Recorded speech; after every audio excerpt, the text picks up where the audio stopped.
From the Independent Women's Forum, Hadley Heath Manning is with us. GOP pollster Chris Wilson is also with us, and Democratic strategist Andrew Feldman is here as well. Hadley, let me start with you, because we always talk about things as they're perceived here, what we think, say, of North Korea, but what they think of us is also important. Do you think the way the president speaks publicly, sometimes off the cuff, as he did yesterday, or, as we know, sometimes in the way that he tweets and the language that he uses, affects that perception? If so, how? That's right. It's sort of the tweets heard round the world, right? Twitter has become, and social media has become, an opportunity for not just those of us who are sort of nobodies to express our opinions, but people like President Trump and world leaders pay attention to this kind of thing. So, of course, the words we use and the words our leaders use are important. I think a lot of what we're seeing out of North Korea is not just a response to the president's Twitter account, but to the U.S.'s changing stance and actions in the Middle East, like what happened in Syria with the missile strike. So this isn't just a response to words, but a response to action. And the U.S. Position on North Korea cannot be one of turning a blind eye, cannot be one of inaction. Obviously, the atrocities there regarding human rights and the tough talk coming out of North Korea, quite frankly. President Trump isn't the only one talking tough about a potential conflict. When you think about it, Chris, I don't know what your point of view is on this, but if you think about the way the news stories are reported when it comes to North Korea here, you'll often hear in mainstream reports something like, oh, that crazy person over in North Korea, and that is a reference to the leader of the country in Kim Jong-un, and that's how it is reported here. And being serious, that's how it's reported all the time and how it's often being discussed. And that may be the right way to discuss it. But I wonder how the conversations are there in North Korea when they see the rhetoric used on Twitter, or the conversations that are off the cuff and comments that are made by the President of the United States, and how that affects how they deal with us, the unpredictable nature of this new president. What do you think?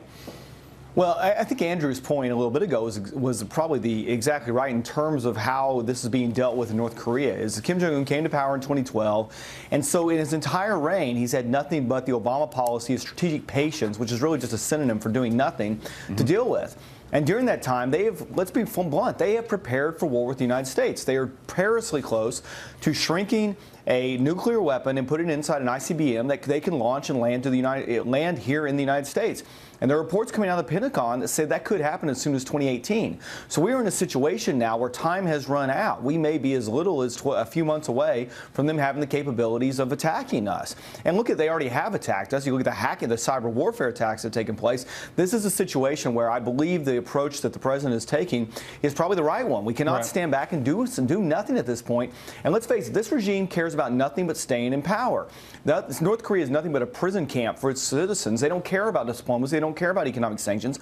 And the fact is, a nuclear warhead is their ace in the hole to be able to stay in power. And as long as they think they can achieve that, then they don't care what the rest of the world says. And that's why it is so important that we no longer sit back and practice strategic patience. You're referencing Andrew's point. Andrew Peek was on with us a few moments ago. Andrew Feldman is with us now. And I want to ask you, Andrew, what you think of all this in terms of how the communications strategies impact the policy that ends up being made after the communications go out. Connell, it's great to be with you again. Look, I've said for a long time that Twitter diplomacy or Twitter foreign policy is not the way the president should be going about things. But look, those are things he does. He is, a loose cannon in that sense. But here's the issue. This is not a partisan issue we're dealing with, right? Both Democrats and Republicans can acknowledge we need to make sure that North Korea does not get a nuclear warhead. So look, the question here is, what happens with President Trump's inexperience on foreign policy? Because he is one of the most inexperienced foreign policy presidents we've had in decades. And I get worried that when he's tweeting up a storm, that this is not a good way to make sure we are working with China and working with our allies to stop a nuclear warhead from happening. But look, let's be clear. This is not a partisan issue. He would argue, I'm sure, Hadley, don't you think, the president, that he has made some progress with China and did so face-to-face with the Chinese president? I don't know if it's true or not. Time, I guess, is one of those, I hate the phrase time will tell, but it actually will in this case. And what do you think of what the president has gotten done so far with China?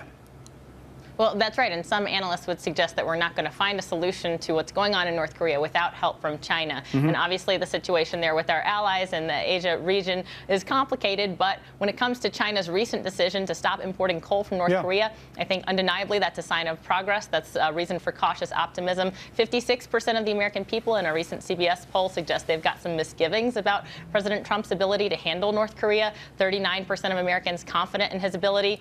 So as we continue to watch things unfold, we can see step by step. I do believe we've seen some steps in the right direction, some steps of progress, and maybe that will increase the American public's perception that President Trump can handle this. We're getting closer and closer, Chris and Andrew, to a commercial break, so I just want to give both of you a quick chance to say what you're expecting or fearful of maybe this weekend. Andrew, you were jumping in there, so why don't you go first real quick and make your point, and then we'll wrap it up. Go ahead. Look, I think we are making some progress on China. The problem is the president doesn't communicate to the American people what's going on, right? So the question is here, you know, what is really happening in those meetings? I hope that he's continuing to not only have tough talk, but continuing to talk to these leaders and actually, you know, make some progress. And we need Mike Pence to really lay out a strategy. Since the Syrian situation, we haven't heard a strategy. We need a strategy. The American people deserve that, and I hope we get a strategy from Mike Pence. What do you say to that? Trump. He's heading to South Korea. What do you say to that, Chris? That the idea that there's military action, yes, we've seen it in Syria, and we've now seen it yesterday in Afghanistan, but there also has to be a strategy, a longer-term political strategy that is included with that. What do you say, Chris?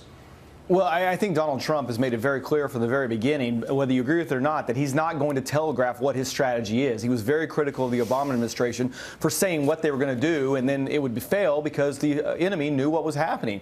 I mean, frankly, I think there is a little bit of benefit when it comes to dealing with North Korea for there to be a bit of a chaos theory approach to it, and the fact that they have no idea what's going on, which is a very different approach than, again, the failed strategic patience approach to the Obama administration. And the reports coming out of China and President Tsai's comment that being far more supportive than we've seen in the past, I think shows that they recognize the destabilization of Korea could be very damaging to the entire region. And hopefully they're coming around to more of the U.S. point of view in terms of what has to be done here. We'll watch it all weekend. Hadley and Chris and Andrew, thank you. It's a good discussion back and forth between all three of you. And we were just speaking a moment ago about the Vice President Mike Pence.